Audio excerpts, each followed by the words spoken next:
இயேசு உங்களை நேசிக்கிறார். பிரியமானவர்களே, இந்த நாளில் ஆண்டவர் நம்மளோடு பேசும்படியாய் வேதத்திலிருந்து 2 வசனங்களை கூட வாசித்து ஆண்டவர் நமக்கு கற்றுக் கொடுக்கக்கூடிய காரியத்தை பார்ப்போம். அது 2 கொரிந்தியரின் புஸ்தகம் 4வது அதிகாரம் 4வது வசனம் 5வது வசனம் இப்படியாக சொல்லுகிறது: தேவனுடைய சாயலாய் இருக்கிற கிறிஸ்துவின் மகிமையான சுவிசேஷத்தின் ஒளி அசுவிசுவாசியாகிய அவர்களுக்கு பிரகாசமாயிராதபடிக்கு இப்பிரபஞ்சத்தின் தேவனானவன் அவருடைய மனதை குருடாக்கினான். இப்பிரபஞ்சத்தின் தேவனானவன் விசுவாசியா இல்லாத இருக்கிற உலகத்தினுடைய ஜனங்களுக்கு பிரகாசமாயிராதபடிக்கு இப்பிரபஞ்சத்தின் தேவனானவன் குருடாக்கினான்.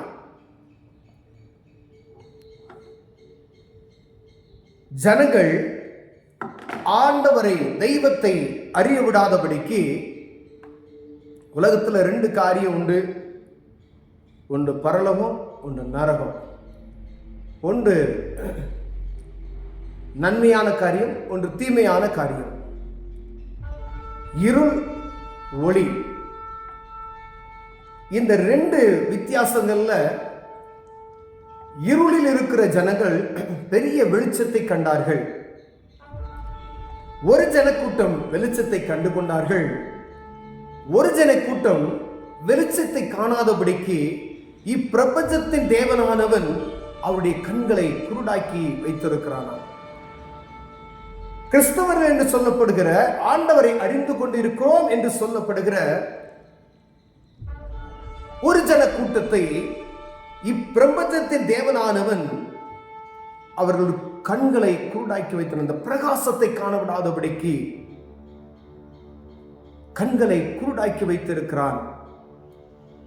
எங்கும் சுவிசேஷம் அறிவிக்கப்பட்டுக் கொண்டிருக்கிறது. என் அன்பானவர்களே, எதற்காக பிரசங்கம் செய்யப்படுகிறது? எந்த ஆலயத்திலும், கத்தோலிக்க திருச்சபையிலும், சிஎஸ்ஐ திருச்சபையிலும் சரி, பெந்தகோஸ்தே திருச்சபையிலா இருந்தாலும் சரி, இண்டிபெண்டன்ட் திருச்சபைகள் எல்லாம் இருந்தாலும் சரி, ரோட்டில் நடந்து போகிற ஒரு சகோதரனாலும் சரி, டிவியில் யார் பிரசங்கித்தாலும் சரி, இயேசு கிறிஸ்துவினுடைய அன்பை பற்றி பிரசங்கித்துக் கொண்டு இருக்கிறார்கள். ஏன் அப்படின்னா, நீங்கள் ஒளியின் பிள்ளைகளாய் மாறும்படியாய், இந்த உலகத்தின் வெளிச்சத்தை குறித்து நீங்கள் அறிந்து கொள்ளும்படியாய் அவர்கள் ஏதோ ஒரு காரியத்தை உங்களுக்கு சொல்வதற்கு முன்படுகிறார்கள். கீழே சொல்லப்பட்ட வசனம் வர, நாங்கள் எங்களையே பிரசங்கியாமல் அவங்கள மேன்மைப்படுத்திக் கொள்வதற்காக ஒரு பிரசங்க மேடை, ஒரு டிவி, ஒரு சேனல், இல்ல ஒரு ஆலயம், அதற்காக அல்ல. இயேசுவை கர்த்தர் என்றும் எங்களையோ இயேசுவின் நிமித்தம் உங்கள் ஊழியக்காரர் என்றும் பிரசங்கிக்கிறோம்.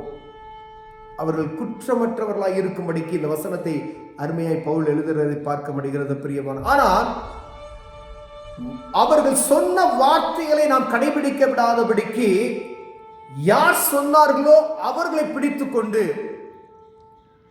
இந்த பிரபஞ்சத்தின் தேவனானவன் அவன் எவ்வளவு தந்திரமானவன் என்பதை நாம் புரிந்து கொள்ள வேண்டும். பிரியமானவர்களே, நான் ஒரு வார்த்தை சொல்றேன்னா என்ன கடவுளா பார்க்க கூடாது. அநேக ஊழியர்கள் வேதத்தில் எழுதப்பட்டு இருக்கிறது, அவர்கள் ஆண்டவருடைய அன்பை, கிறிஸ்துவே இரட்சகர் என்கின்ற அது ஒளியின் சத்தியத்தை அவர்கள் சொல்லுகிறார்கள். சொல்லினவர்களை நாம் பிடித்து கொண்டு ஆண்டவரை விட்டுவிட்டோம் என்கிற ஒரு காரியத்தை நாம் புரிந்து கொள்ள வேண்டும். அதுக்கு தான் பைபிள் வாசிக்கணும். ஒவ்வொருவரும் நமக்கு மேன்மை, நமக்கு கொடுக்கப்பட்ட ஒரு மேன்மை, தாய்மொழியில இந்த வேத புத்தகத்தை முதலாய் நமக்கு அடிக்கப்பட்டு கொடுக்கப்பட்டிருக்கு. எந்த ஒரு மனிதனுக்கு கிடைக்காத ஒரு ஸ்லாக்கியம் அது தமிழகத்தில் ஆண்டவர் நமக்கு பெரிய ஒரு காரியத்தை செய்திருக்கிறார். தமிழ் மொழியில எங்கோ இருந்து ஒரு மனிதர் வந்து தரங்கம்பாடி என்ற இடத்துல மணல்ல உட்கார்ந்து ஆவணா எழுதி ஆண்டு கத்தி ரத்தம் அடியபடிய இந்த தமிழை கற்றுக் கொடுத்து ஒரு வெளிநாட்டு மிஷனரிக்கு எப்படியாவது இந்த ஜனங்கள் இந்த வேத புத்தகத்தை அவங்க சொந்த மொழியினாலும் படித்து இதை தெரிந்து கொள்ளணுன்றதுக்கு அவர்கள் பட்ட பிரயாசங்கள் அவர்களை பிரதிபலிப்பதற்காக அல்ல, சீகன் பால் ஐயரை விசுவாசிக்கும்படியாய், அவரை வணங்குவதற்காய் அல்ல. அப்படின்னா அவருக்குன்னு ஒரு மேன்மையை பயங்கரமா கட்டிட்டு போயிருக்கலாமே, ஒரு பெரிய கோபுரத்தை கட்டி அவர் தான் தெய்வம் என்று சொல்லிவிட்டு போயிருக்கலாமே. ஆனா அவருடைய பிரயாசங்கள் ஜனங்கள் இப்படியாவது படிக்கணும் அப்படின்னு சொல்லி அவர்களுக்கு ஒரு பள்ளிக்கூடத்தை கட்டுகிறதை நாம் பார்க்க முடிகிறது. இந்த வேத புத்தகத்தை எப்படியாவது தமிழாக்கம் செய்து இவர்களுடைய மொழியில இதை கொடுக்கணும்னு சொல்லி அவங்க பிரயாசப்படுகிற அந்த பிரயாசங்கள் என்னவென்றால், ஆண்டவரை அறிந்து கொள்வதற்கு, அந்த வெளிச்சத்தை அறிந்து கொள்வதற்கு, ஜனங்கள் அறியாமல் சிக்கியிருக்கிற என் ஜனங்கள் எப்படியாவது தெய்வத்தை அறிந்து கொள்ள வேண்டும் என்பதற்காக இவ்வளவு பிரயாசப்படுகிறார்கள். பிரியமானவர்களே, பிரயாசப்பட்டார்கள். இந்நாள் வரைக்கும் இந்த பிரயாசங்கள் தொடர்ந்து கொண்டேதான் இருக்கிறது. ஒரே ஒரு காரியம், இயேசு என்ற இரட்சகரை, சர்வ வல்லமையுள்ள தேவனை பாருங்க. இந்த ஒளி என்பது ஏதோ சாதாரணமான காரியம் அல்ல. வானத்தையும் பூமியும் அண்ட சராசரங்களில் சிருஷ்டித்த தெய்வத்தை பிரதிபலிக்கிறோம். சூரியன் எவ்வளவு பயங்கரமானது என்பதை நாம் சயின்டிஸ்டுகள் சொல்லுகிற அநேக விதமான காரியங்களை கேட்கிறோம். அதோடைய வெப்பத்தன்மை எவ்வளவு கொடிதானது என்பதை, அங்கு இருக்கக்கூடிய பூமியினுடைய குடும்பங்கள் அது கோடிக்கணக்காய் இருக்கிறது என்று சொல்லப்படுகிறது. அதை உருவாக்கினவருடைய மேன்மை எப்படிப்பட்டது என்பதை நாம் புரிந்து கொள்ளும்படி அழைக்கப்படுகிறோம். ஏதோ அவர் உருவாக்கியது சாதாரணமான காரியம் அல்ல. மனிதனை தான் அவர் ஒருவேளை சாதாரணமாக உருவாக்கி இருப்பார் போல. அதனாலதான் ஆண்டவர் மனிதனை படைத்ததுக்காய் நான் மனஸ்தாபப்படுகிறேன் என்று சொன்னார். இந்த இயற்கையில் இருக்க எல்லாத்தையும் ஆண்டவர் உருவாக்கினது அதன் வேலையை நேர்த்தியாய் ஒழுங்கும் கிரமமாய் செய்து கொண்டிருக்கிறது. பிரியமானவர்களே, அவருடைய சாயலாய் படைத்த நாம் அவரை அறிந்து கொள்ளாதபடிக்கு தடவி திரிகிறோம் என்பதற்காக இந்த ஒளியை அவர்கள் எப்படியாவது அறிந்து கொள்ள வேண்டும் என்பதற்காகவே இத்தனை பிரயாசங்கள், இத்தனை பாடுகள், இத்தனை பிரசங்கங்கள் நாம் கேட்டுக்கொண்டு இருக்கிறோம். ஏதாவது ஒரு சத்தம் என் ஜனத்தினுடைய காதில் ஒலித்து விடாதா? என் ஜனத்துடைய கண்களை திறந்து விடாதா? எங்கேயோ படிப்பறிவில்லாத ஒரு மனிதன் இதை கேட்டுவிட மாட்டானா? எப்படியாவது படித்த ஜனங்களுக்குள்ள இந்த வார்த்தை போய் வானத்தையும் பூமியை படைத்தவர் ஒரு உண்டு என்பதை அறிந்து கொள்ள மாட்டார்களா என்பதற்காகவே ஆண்டவர் அடுத்தடுத்து சத்தியத்தை போதித்துக் கொண்டே இருக்கிறதை நாம் பார்க்க முடிகிறது. பிரியமானவர்களே, ஏன் அப்படின்னா காலம் கடைசியா இருக்கிறது. எந்த ஒரு மனிதனும் கெட்டு போகாதபடி நித்திய ஜீவனை பெற்றுக் கொள்ளும்படியாய் அவருடைய வாஞ்சையை நிறைவேற்றும்படியாய் நாட்கள் கடத்தி கொண்டே இருக்கிறார். பிரியமான, அவருடைய வருகை சீக்கிரத்தில் இருக்கிறது. ஏன் தாமதம் ஆகிறதுனா, ஒரு மனிதனும் கெட்டு போகக்கூடாது. எல்லாரும் எனக்கு வேணும் ஐயா, எல்லா ஜனங்களும் எனக்கு வேணும். அந்த பரலோகத்துல எல்லா ஜனங்களும் இருக்கணும்னு சொல்லி ஆண்டவர் பிரியப்படுகிறார். பாருங்க, பழைய ஏற்பாட்டின் காலத்தில் ஆண்டவர் சொல்லுகிறார் மோசேட்ட, இந்த ஜனத்தை விட்டு நான் இவனை அழிச்சு போட்டுறேன், ஒரு புதிய ஜனத்தை நான் உருவாக்குவேன்னு சொல்லு. மோசே அவர்கள் ஆண்டவருடைய பாதத்தில் விழுந்து, ஆண்டவரே வேணாம் ஆண்டவரே, இவரை அழித்து விடாதீர்கள், அழிக்காதீங்கன்னு சொல்லி அப்படியே ஆண்டவர்கிட்ட மன்னிப்பு கேட்டு அவர்களுக்காய் கூட்டிட்டு வருவதை நாம் பார்க்க முடிகிறது. ஆனா அவருடைய சொந்த குமாரனை பழியாக ஒப்பு கொடுத்து, இந்த ஜனங்களுக்காய் நான் விலைக்கிரயம் கொடுத்து நான் மீட்டு கொண்டு இருக்கிறேன் என்று சொல்லி எல்லாரும் கெட்டு போகக்கூடாதையா, எல்லா ஜனங்களும் உள்ள வரணும், இந்த பந்திக்குள்ள சேரணும்னு சொல்லுகிற அந்த வாஞ்சையை நிமித்தமாய் இந்த ஜனங்களை, உலகத்தில் இருக்கிற எல்லா மக்களும் எனக்கு வேணும்ன்ற அந்த ஒரே ஒரு காரணத்துக்காய் அவருடைய துதியை சொல்லி வருவதற்காய் நம்மை ஆயத்தப்படுத்திக் கொண்டு இருக்கிறார். பிரியமானவர்களே, ஒருவேளை நம்ம அந்த இருளில் இருந்து வெளிச்சத்தை காணாமல் இருந்தோமானால், இந்த வெளிச்சத்தின் தெய்வத்தை அறியாதபடி இருப்போமே எனால், இந்த ஒளியை நாம் பார்க்காதபடி இருப்போமே எனால், ஆண்டவராக இயேசு கிறிஸ்துவின் அன்பை அறிந்து கொள்வதற்கு ஒரு வாய்ப்பு. பிரியமானவர்களே, இந்த வேத புத்தகத்தை நாம் வாசிக்கும் பொழுது அவருடைய அன்பை நாம் அறிந்து கொள்ளலாம், சத்தியத்தை அறிந்து கொள்ளலாம், உலகத்தினுடைய எல்லா காரியத்தையும் அறிந்து கொள்ளலாம். நம்முடைய பாவத்தை மன்னித்தது அவர்தான் என்பதை அறிந்து கொள்ளலாம். எந்த ஒரு மனுஷனுக்கு பாவத்தை மன்னிப்பதற்கு அதிகாரம் அல்ல. பிரியமானவர்களே, இயேசு கிறிஸ்துவின் இரத்தம் மாத்திரமே ஒரு மனிதனுடைய பாவத்தை மன்னித்து அவனை பரிபூரணமாக்கும்படி எழுதப்பட்டிருக்கிற இந்த வசனம் மாத்திரமே. அதை அறிந்து கொண்டால் போதும், நாம் பரிசுத்தமாக்கப்படுகிறோம். கண்களை மூடுவோம், ஜெபம் செய்வோம்.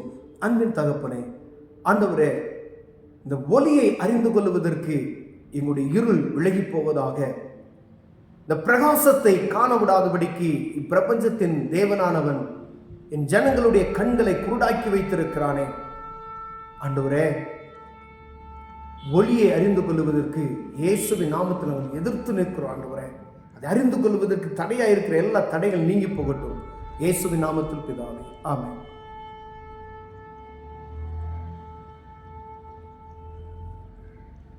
இயேசு உங்களை நேசிக்கிறார். பிரியமானவர்களே, இந்த நாளில் ஆண்டவர் நம்மளோடு பேசும்படியாய் வேதத்திலிருந்து 2 வசனங்களை கூட வாசித்து ஆண்டவர் நமக்கு கற்றுக் கொடுக்கக்கூடிய காரியத்தை பார்ப்போம். அது 2 கொரிந்தியரின் புஸ்தகம் 4வது அதிகாரம் 4வது வசனம் 5வது வசனம் இப்படியாக சொல்லுகிறது. தேவனுடைய சாயலாய் இருக்கிற கிறிஸ்துவின் மகிமையான சுவிசேஷத்தின் ஒளி அசுவிசுவாசியாகிய அவர்களுக்கு பிரகாசமாயிராதபடிக்கு இப்பிரபஞ்சத்தின் தேவனானவன் அவருடைய மனதை குருடாக்கினான். இப்பிரபஞ்சத்தின் தேவனானவன் விசுவாசியா இல்லாத இருக்கிற உலகத்தினுடைய ஜனங்களுக்கு பிரகாசமாய் இராதபடிக்கு இப்பிரபஞ்சத்தின் தேவனானவன் குருடாக்கினான்.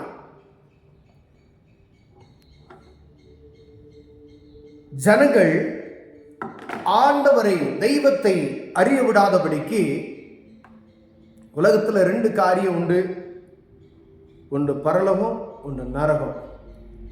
ஒன்று நன்மையான காரியம், ஒன்று தீமையான காரியம். இருள், ஒளி. இந்த 2 வித்தியாசங்கள்ல இருளில் இருக்கிற ஜனங்கள் பெரிய வெளிச்சத்தை கண்டார்கள். ஒரு ஜனக்கூட்டம் வெளிச்சத்தை கண்டு கொண்டார்கள். ஒரு ஜனக்கூட்டம் வெளிச்சத்தை காணாதபடிக்கு இப்பிரபஞ்சத்தின் தேவனானவன் அவருடைய கண்களை குருடாக்கி வைத்திருக்கிறானாம். கிறிஸ்தவர்கள் என்று சொல்லப்படுகிற, ஆண்டவரை அறிந்து கொண்டிருக்கிறோம் என்று சொல்லப்படுகிற ஒரு ஜனக்கூட்டத்தை இப்பிரபஞ்சத்தின் தேவனானவன் அவர்கள் கண்களை குருடாக்கி வைத்த அந்த பிரகாசத்தை காணவிடாதபடிக்கு கண்களை குருடாக்கி வைத்திருக்கிறான். எங்கும் சுவிசேஷம் அறிவிக்கப்பட்டுக் கொண்டிருக்கிறது. என் அன்பானவர்களே, எதற்காக பிரசங்கம் செய்யப்படுகிறது? எந்த ஆலயத்திலும், கத்தோலிக்க திருச்சபையிலும், சிஎஸ்ஐ திருச்சபையிலும் சரி, பெந்தகோஸ்தே திருச்சபையிலா இருந்தாலும் சரி, இண்டிபெண்டன்ட் திருச்சபைகள் எல்லாம் இருந்தாலும் சரி, ரோட்ல நடந்து போகிற ஒரு சகோதரனாலும் சரி, டிவியில யார் பிரசங்கித்தாலும் சரி, இயேசு கிறிஸ்துவினுடைய அன்பை பற்றி பிரசங்கித்துக் கொண்டு இருக்கிறார்கள். ஏன் அப்படின்னா, நீங்கள் ஒளியின் பிள்ளைகளாய் மாறும்படியாய், இந்த உலகத்தின் வெளிச்சத்தை குறித்து நீங்கள் அறிந்து கொள்ளும்படியாய் அவர்கள் ஏதோ ஒரு காரியத்தை உங்களுக்கு சொல்வதற்கு முன்படுகிறார்கள். கீழே சொல்லப்பட்ட வசனம் வர, நாங்கள் எங்களையே பிரசங்கியாமல் அவங்கள மேன்மைப்படுத்திக் கொள்வதற்காக ஒரு பிரசங்க மேடை, ஒரு டிவி, ஒரு சேனல், இல்ல ஒரு ஆலயம், அதற்காக அல்ல. இயேசுவை கர்த்தர் என்றும் எங்களையோ இயேசுவின் நிமித்தம் உங்கள் ஊழியக்காரர் என்றும் பிரசங்கிக்கிறோம். அவர்கள் குற்றமற்றவர்களாய் இருக்கும்படிக்கு இந்த வசனத்தை அருமையாய் பவுல் எழுதுறதை பார்க்க முடிகிறது பிரியமான. ஆனால் அவர்கள் சொன்ன வார்த்தைகளை நாம் கடைபிடிக்க விடாதபடிக்கு யார் சொன்னார்களோ அவர்களை பிடித்துக் கொண்டு, இந்த பிரபஞ்சத்தின் தேவனானவன் அவன் எவ்வளவு தந்திரமானவன் என்பதை நாம் புரிந்து கொள்ள வேண்டும் பிரியமானவர்களே. நான் ஒரு வார்த்தை சொல்றேன்னா என்ன கடவுளா பார்க்க கூடாது. அநேக ஊழியர்கள் வேதத்தில் எழுதப்பட்டு இருக்கிறது, அவர்கள் ஆண்டவருடைய அன்பை, கிறிஸ்துவே இரட்சகர் என்கின்ற அது ஒளியின் சத்தியத்தை அவர்கள் சொல்லுகிறார்கள். சொல்லினவர்களை நாம் பிடித்து கொண்டு ஆண்டவரை விட்டுவிட்டோம் என்கிற ஒரு காரியத்தை நாம் புரிந்து கொள்ள வேண்டும்.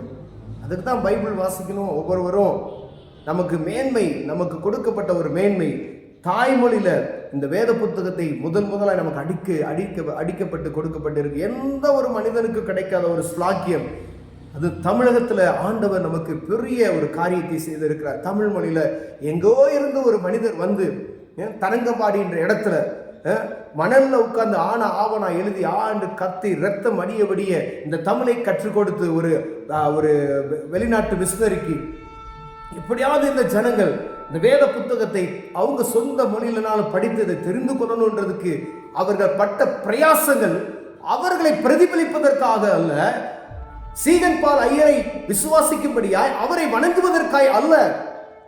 அப்படின்னா அவருக்குன்னு ஒரு மேன்மையை பயங்கரமா கட்டிட்டு போயிருக்கலாமே, ஒரு பெரிய கோபுரத்தை கட்டி அவர் தான் தெய்வம் என்று சொல்லிவிட்டு போயிருக்கலாமே.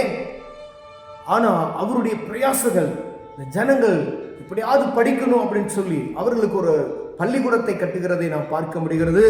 இந்த வேத புத்தகத்தை எப்படியாவது தமிழாக்கம் செய்து இவர்களுடைய மொழியில இதை கொடுக்கணும்னு சொல்லி அவங்க பிரயாசப்படுகிற அந்த பிரயாசங்கள் என்னவென்றால், ஆண்டவரை அறிந்து கொள்வதற்கு, அந்த வெளிச்சத்தை அறிந்து கொள்வதற்கு ஜனங்கள் அறியாமல் சிக்கியிருக்கிற என் ஜனங்கள் எப்படியாவது தெய்வத்தை அறிந்து கொள்ள வேண்டும் என்பதற்காக இவ்வளவு பிரயாசப்படுகிறார்கள். பிரியமானவர்களே, பிரயாசப்பட்டார்கள்.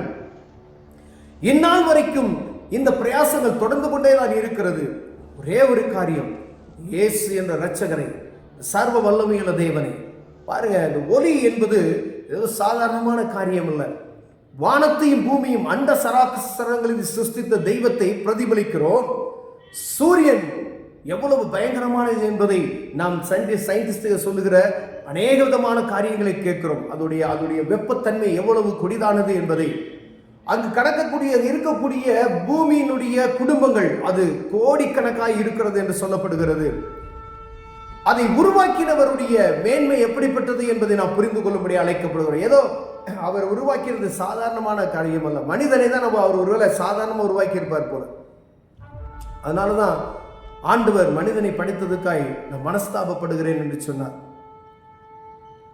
இந்த இயற்கையில் இருக்க எல்லாத்தையும் ஆண்டவர் உருவாக்கினது அதன் நிலையை நேர்த்தியாய் ஒழுங்கும் கிரமமாய் செய்து கொண்டிருக்கிறது. பிரியமானவர்களே, அவருடைய சாயலாய் படைத்த நாம் அவரை அறிந்து கொள்ளாதபடிக்கு தடவி திரிகிறோம் என்பதற்காக இந்த ஒலியை அவர்கள் எப்படியாவது அறிந்து கொள்ள வேண்டும் என்பதற்காகவே இத்தனை பிரயாசங்கள், இத்தனை பாடுகள், இத்தனை பிரசங்கங்கள் நாம் கேட்டுக்கொண்டு இருக்கிறோம். ஏதாவது ஒரு சத்தம் என் ஜனத்தினுடைய காதில் ஒலித்து விடாதா?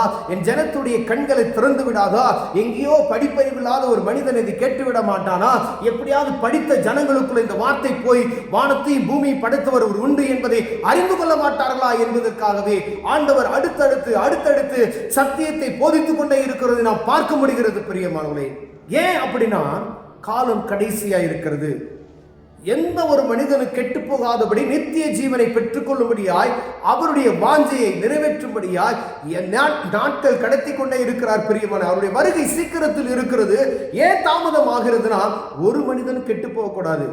எல்லாரும் எனக்கு வேணும் ஐயா, எல்லா ஜனங்களும் எனக்கு வேணும். அந்த பரலோகத்துல எல்லா ஜனங்களும் இருக்கணும்னு சொல்லி ஆண்டவர் பிரியப்படுகிறார். பாருங்க, பழைய ஏற்பாட்டின் காலத்தில் ஆண்டவர் சொல்லுகிறார் மோசேட்ட, இந்த ஜனத்தை விட்டு நான் இவனை அழிச்சு போட்டுறேன், ஒரு புதிய ஜனத்தை நான் உருவாக்குவேன்னு சொல்லு. மோசே அவர் ஆண்டவருடைய பாதத்தில் விழுந்து, ஆண்டவரே வேணாம் ஆண்டவரே, இவளை அழித்து விடாதீர், அழிக்காதீங்கன்னு சொல்லி அப்படியே ஆண்டவர்கிட்ட மன்னிப்பு கேட்டு அவர்களுக்காய் கூட்டிட்டு வருவதை நாம் பார்க்க முடிகிறது.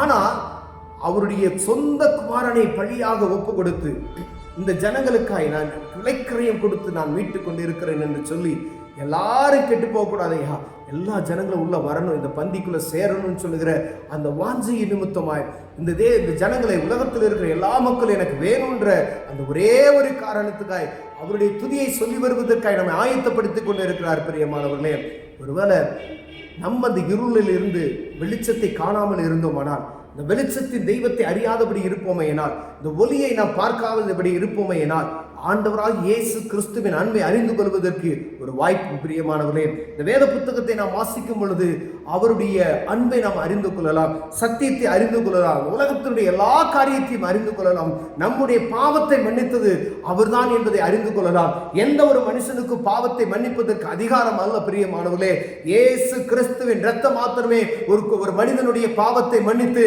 அவனை பரிபூரணமாக்கும்படி எழுதப்பட்டிருக்கிற இந்த வசனம் மாத்திரமே, அதை அறிந்து கொண்டால் போதும், நாம் பரிசுத்தமாக்கப்படுகிறோம். கண்களை மூடுவோம், ஜெபம் செய்வோம். அன்பின் தகப்பனே, ஆண்டவரே, இந்த ஒலியை அறிந்து கொள்வதற்கு எங்களுடைய இருள் விலகி போவதாக, இந்த பிரகாசத்தை காண விடாதபடிக்கு இப்பிரபஞ்சத்தின் தேவனானவன் என் ஜனங்களுடைய கண்களை குருடாக்கி வைத்திருக்கிறானே. ஆண்டவரே, ஒளியை அறிந்து கொள்வதற்கு இயேசுவின் நாமத்தில் அவன் எதிர்த்து நிற்கிறோம். ஆண்டவரே, அதை அறிந்து கொள்வதற்கு தடையாக இருக்கிற எல்லா தடைகள் நீங்கி போகட்டும். இயேசுவின் நாமத்தில் பிதாவே, ஆமென்.